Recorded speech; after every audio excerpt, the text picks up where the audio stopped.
Welcome back to another vlog. இன்றைக்கி என்ன வீடியோனா soya பச்சைப்பயிறு. பச்சைப்பயிறு சோயா செமி கிரேவி தான் இன்றைக்கி பண்ண போகிறோம். So let we go and start the video. பச்சைப்பயிறு ஆட் பண்ணுறேன். பச்சைப்பயிறு சோயா தான் இன்றைக்கி பண்ண போகிறது.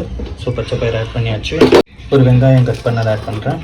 தக்காளி, இஞ்சி, பூண்டு தட்டி போட்டது, கருவேப்பிலை, 3 பச்சை மிளகா, லைட்டாக மஞ்சத்தூள், தேவையான அளவுக்கு உப்பு, தேவையான அளவுக்கு தண்ணி ஊற்றி இதை நல்லா ஒரு 2 விசில் விட்டு எடுத்துடலாம். நெக்ஸ்ட்டு ஒரு சின்ன இதில் தண்ணி வச்சுருக்கேன் கொதிக்க வைக்கிறதுக்கு. இதில் உப்பு ஆட் பண்ணிடலாம். ஸோ இதில் கொஞ்சமாக உப்பு, லைட்டாக மஞ்சத்தூள் ஆட் பண்ணுறேன். இதில் சோயாவை ஆட் பண்ணிடலாம். இது அப்படியே ஒரு கொதி வந்ததும் ஆஃப் பண்ணிடலாம். கைஸ், இது பண்ணுறதுக்கு என்னென்ன தேவையான பொருட்கள்ன்றதை பார்த்துடலாம். வெண்டைக்காய் ஒரு 7 எடுத்திருக்கேன். அது இந்த மாதிரி நீல வாக்கில் கட் பண்ணி எடுத்திருக்கேன். இந்த மாதிரி கட் பண்ணும்போது 2 பெனிஃபிட் இருக்குது. ஒன்று வந்து உங்களுக்கு உள்ள இன்சர்ட் இருந்தால் தெரியும், அண்ட் இது வந்து ஆயிலில் போட்டு நம்ம ஃப்ரை பண்ணும்போது டப்புன்னு ஃப்ரை ஆகிடும் உள்ளே கூட.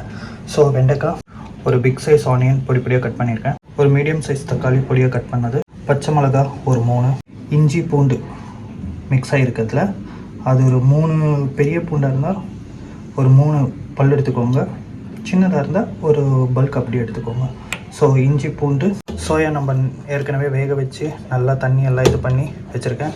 சோயா பஞ்சு மாதிரி ஆயிடுச்சு பார்த்தீங்களா. நம்ம குக்கரில் வேக வச்ச பருப்பு கூட வெந்துருச்சு நல்லா. நீங்கள் எடுத்து ஃபைனல் ஸ்டேஜ் பண்ணிடுவோம். அப்படி தான் வச்சு ஆயில் ஆட் பண்ணிடலாம். ஸோ ஆயில் ஆட் பண்ணுறேன். ஆயில் சூடானதும் நம்ம கருவேப்பிலை ஆட் பண்ணிடலாம். ஜீரகம் ஆட் பண்ணுறேன். கொஞ்சம் எக்ஸ்ட்ராவே ஆட் பண்ணிக்கோங்க. இது ஜீரகம் வந்ததும் காஞ்ச மிளகா ஆட், பச்சை மிளகா ஆட் பண்ணுறேன். ஆட் பண்ணதும் வெண்டைக்காய் ஆட் பண்ணுறேன். நல்லா இந்த ஆயிலில் கலந்து நல்லா ஃப்ரை ஆகும். இந்த டைமில் லைட்டாக உப்பு கூட ஆட் பண்ணிடலாம். ஸோ சால்ட் ஆட் பண்ணுறேன். வெண்டைக்காய் ஆப்ஷனல் தான், ஆட் பண்ணுறவங்களுக்கு ஆட் பண்ணலாம், இல்லை இக்னோர் பண்ணோன்னா இக்னோர் பண்ணுறேன். இஞ்சி பூண்டு ஆட் பண்ணுறேன். தக்காளி ஆட் பண்ணுறேன்.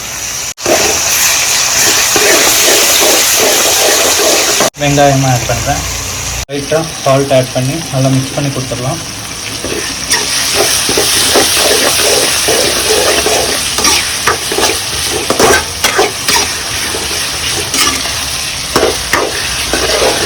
மசாலாஸ் ஆட் பண்ணுவோம். மிளகாத்தூள் இதில் ஒரு 1.5 டீஸ்பூன் ஆட் பண்ணுறேன். உங்களுக்கு தேவை மஞ்சத்தூள் கொஞ்சமாக ஆட் பண்ணுறேன். ஆச்சியோட குழம்பு மசாலா கொஞ்சம் ஆட் பண்ணுறேன். கொஞ்சமாக கரம் மசாலா ஆட் பண்ணுறேன். நல்லா மிக்ஸ் பண்ணி கொடுத்துடலாம்.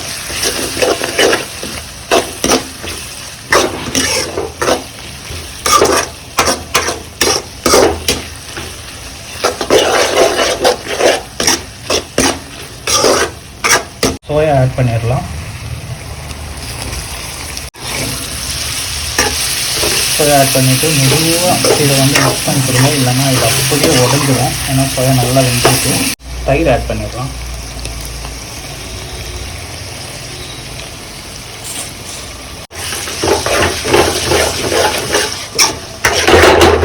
கைஸ், பார்த்தீங்கன்னா தயிர்லாம் ஆட் பண்ணி சூப்பராக ஆகிடுச்சு. அந்த டைம் ஆட் பயிறு. இது இப்படியே கூட ஆஃப் பண்ணிவிட்டு நீங்கள் ரொட்டி தோசைக்கெல்லாம் தொட்டு சாப்பிட்லாம். ஓகே, ஸோ நம்ம பயிர் வேக வச்சுருக்கோம். பயிர் ஆட் பண்ணிடலாம்.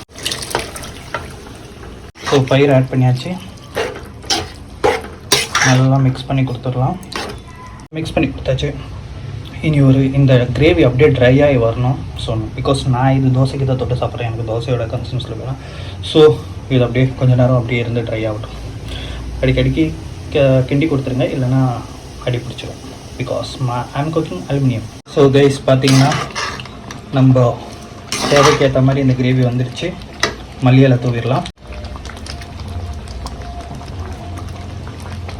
ஃப்ளேம் ஆஃப் பண்ணியாச்சு.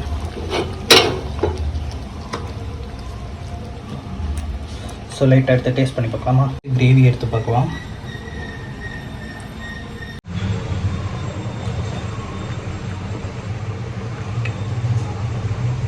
சோயா எடுக்கிறேன். வாவ்,